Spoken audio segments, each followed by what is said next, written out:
Hi, this is Mike Manjos, and welcome to a special edition of Market Wrap Live.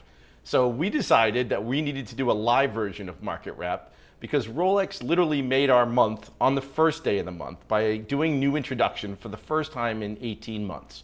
So because bezel was pushed off this year, there was no introduction in March. So we've been talking all summer about what was possibly going to come, what would happen to the market when they did come, and now we've got all that information. Everything's on the website. I'm sure a lot of you have seen it already, but we're going to talk about the new product, what it's going to do to the market moving forward, and how important it is for Rolex, especially with some of the models they did. So we're going to cover what's new. We're going to see why we care so much about what a lot of people think are little changes, and how we're going to feel it's going to affect the overall market. So let's jump right into what I'm going to call the surprise of the day. It's up here on this screen, and this is the new OP41. Now, Rolex made the 39 millimeter non-date. It was a very popular piece. It had some kind of funky grape dials, kind of an entry-level price point piece. Now, they came out with this now in a 41 millimeter. Now, 41 millimeter is traditionally their full-size men's piece, and they also now added a lot of features to it. So you'll notice even the silver dial on the far left has these double indices at 3, 6, and 9. And anybody who's a historian or remembers some of the old vintage things will recognize that from the old date-dates. I actually had one this morning we were talking about, where these double indices were kind of that classic design going back to the 60s and 70s. Now, they also added gold indices on that silver dial, so it's going to kind of reflect a little gold into that silver. It's a sun ray. It's just a really lot of little details on it. The other thing I love about this piece is they've added an easy link. Now, for any of you who have a GMT or any of the sport models where it's got that little half link adjustment, super important when you're wearing it outside, summertime, makes it real easy to adjust. And it's just a little upgrade that Rolex does on every time they introduce new product. Now, the real thriller on this one is colors. So now we've seen this bright green, there's a blue, there's this yellow. Now I'm calling it, if anybody's seen that yellow before, you'll recognize it, or at least I certainly did. Looks exactly like the FP Journe sport model. Now I can't believe that Rolex is actually following Journe as much as we are, but we'll just call it a coincidence for now. But it's an awesome yellow. Again, these are kind of loud, really cool, and $5,900 are going to be a great entry-level piece. So the next piece that we saw is the 36 version of this. So again, new reference, has a new movement. Interesting, I forgot to mention on the 41s, it shares the same movement now on the sub no date. So it's a new 2020 movement, upgraded, 70-hour power reserve, all the things you love about the new Rolex movements, but in a new simplified version. Now the 36 is coming even more colors. Now we're adding pink, this Tiffany blue, I'm calling it, coral. They're just fantastic. The girls here have gone crazy looking at these 36 millimeters. I know my wife would love that blue one. The green's probably going to be one of the strongest colors because anything in green right now has gone crazy. So the 36s, again, will be coming out. Probably start seeing these hitting the cases in about a month. And again, in the high fives, going to be super in demand. The other thing they did on the 36s is there's actually two versions of pink. There's a traditional flat pink, and then we have what they're calling a candy pink, really bright, bright pink. So these are going to remind us of the watches from the 70s, the Stella dials. You used to see them in gold. Rolex got away from doing kind of crazy colors for probably 20 or 30 years. So to me, this was a great introduction and just going to add a lot of fun to the brand and a great price point. They also did a 28 millimeter version, only in 4 standard dials. It's not something we're really going to talk much about. We didn't even bring the picture up, but just so everybody knows they did do it. And the last new piece was a 31 millimeter Datejust. Now they upgraded the entire 31 collection. And Rolex, again, it's all about attention to detail. So this looks just like the 31 that you've seen today, except now it has an upgraded movement, has a 55 power reserve. The bracelet connection, if you look really close, and I actually had a meeting with Rolex today, they were explaining it to me, there's no more gapping in between. The lugs are a little elongated. The Jubilee bracelet fits up right against it. It just gives it a super smooth, super comfortable to wear piece.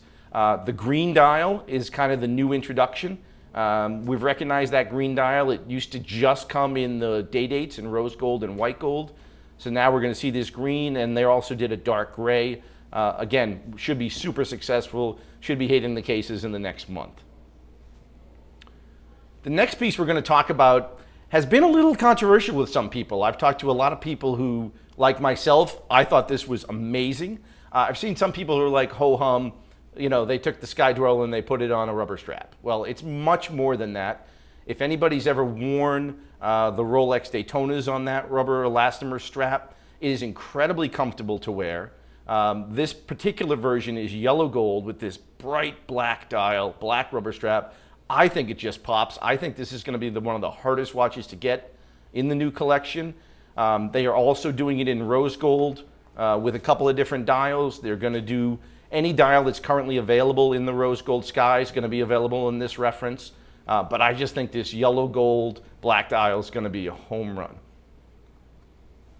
And then now we're going to get into the big stuff. So Submariner is probably the most iconic Rolex collection.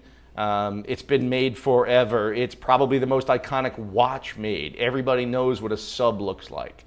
And to have a new evolution of sub comes is a big deal. So we're starting here with the 41 millimeter. Yes, 41. You'll have everybody in the internet, oh, it's too big, it's not going to wear right. But the 41 is just the diameter, the actual dimensions of the case.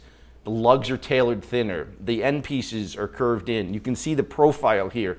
It's actually very comfortable. It's going to be an amazing watch to wear. Chromolite, so it glows the blue now. It's got shorter crown guards that come out, so it's not going to stick up and be as protruding as the old one did.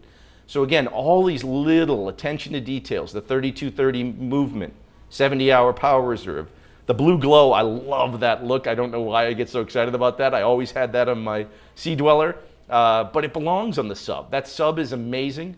It's going to be hugely successful, and they did it across all variants. We're not going to talk about every variant. I thought it was important that they did the no date at the same time they did the date. I wasn't sure if they would make the move into everything at the same time, but they did do that. So they did the new date, they did the steel and golds, which we'll touch on a little later, and now we're going to get into the specialty pieces. So it's official.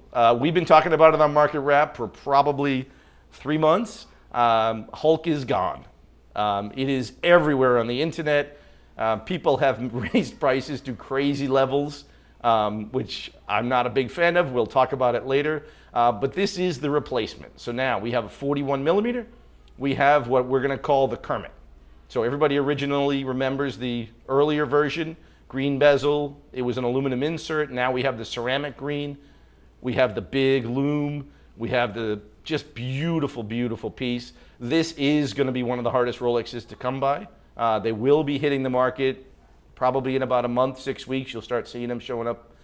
Certainly not in stores, but we'll see a few on the internet. It's an amazing job. I haven't talked to anybody who doesn't love this. And now we're going to go to my favorite piece. Now, I've always loved the Smurf. So everybody remembers that Smurf was a little bit baby blue, blue dial, blue bezel.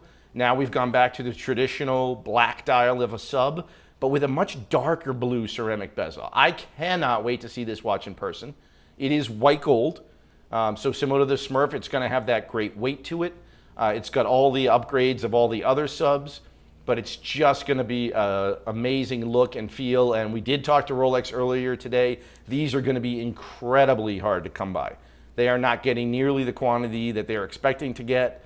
It's not an inexpensive watch, but it is definitely going to be one that commands a premium on the secondary market, I'm sure, very quickly.